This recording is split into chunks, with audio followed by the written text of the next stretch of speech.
Yeah, I started this YouTube channel because I wanted to show the Bible changing.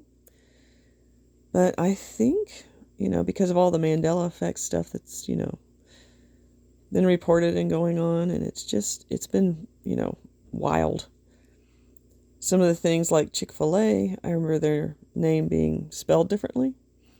And it blew me away when I was in their drive-thru one day and it was spelled another way. And I thought, well, wait a minute. I don't remember it being spelled with a K. I always thought it was spelled like chic filet. But anyway, that's what kind of got me interested in the Mandela effect. And I didn't believe the people who were talking about the Bible changing until I observed it for myself, like the wineskins turning into bottles, which has been happening in my own Amplified Bible, not just the King James. Well, anyway, I think the Lord has used the Mandela effect to bring my attention to some other people that I've been listening to, who have been talking about how Jesus returned in the 1st century and set up his millennial kingdom. And the whole reason they even think this is because of all the Tartarian talk. And I don't know if anybody has really looked into the Tartarian idea, but it seems that there's a lot of old world buildings and things that people just can't account for. They're indescribably beautiful, like the old cathedrals. And a lot of these old world buildings appear to have been buried at some point in history. And then partially uncovered, they go down into the ground a lot further.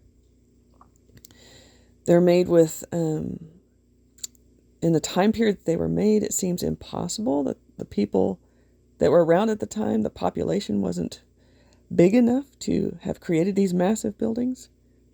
So if you know anything about Tartaria and all that sort of thing, that's what I'm talking about.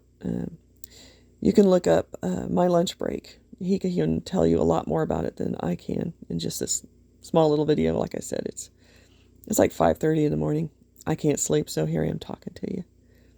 But anyway, I think the Lord has led me down this rabbit hole, if you want to call it that, or bunny trail, whatever, with the Mandela effect to lead me to the little season eschatology, which basically they're believing, they're not saying it's, 100%, but they're believing that Jesus came back in the 1st century to the disciples and the apostles that he was talking to, which there's a lot of scriptures to back that up, where, if you just read Jesus' words in the Gospels, he was talking to them.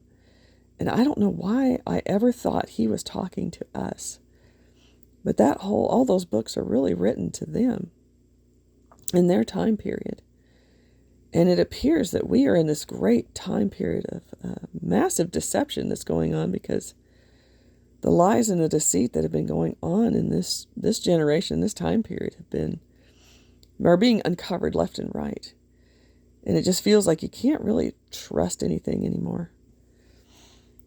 And I'm trying to hold this camera still, but I don't have, I'm not used to making videos, so this is as good as it's going to get, I think. But anyway, I've been talking to people about it, and some people accept it, some people don't. Some people are like, whatever, it doesn't matter.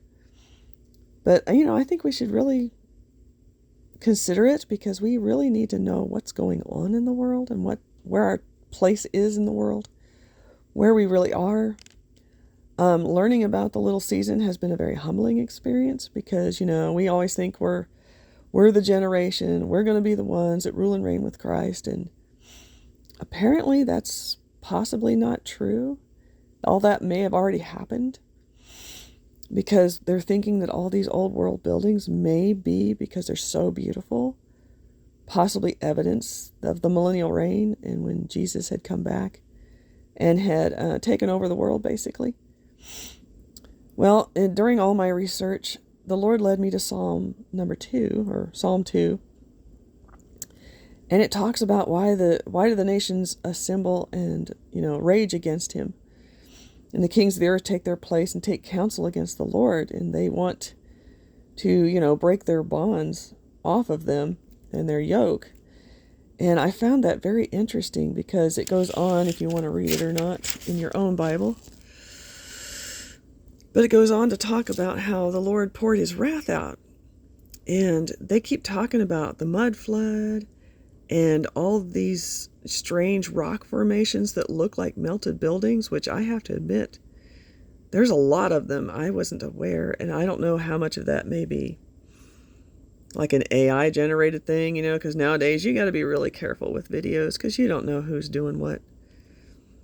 But anyway, I just found it interesting because I'm thinking this is probably the most feasible eschatological viewpoint that I have heard yet. Because I was always taught that, Jesus is still coming back. We're going to get raptured. We're going to rule and reign with him for 1,000 years. Then there's going to be some kind of, uprising.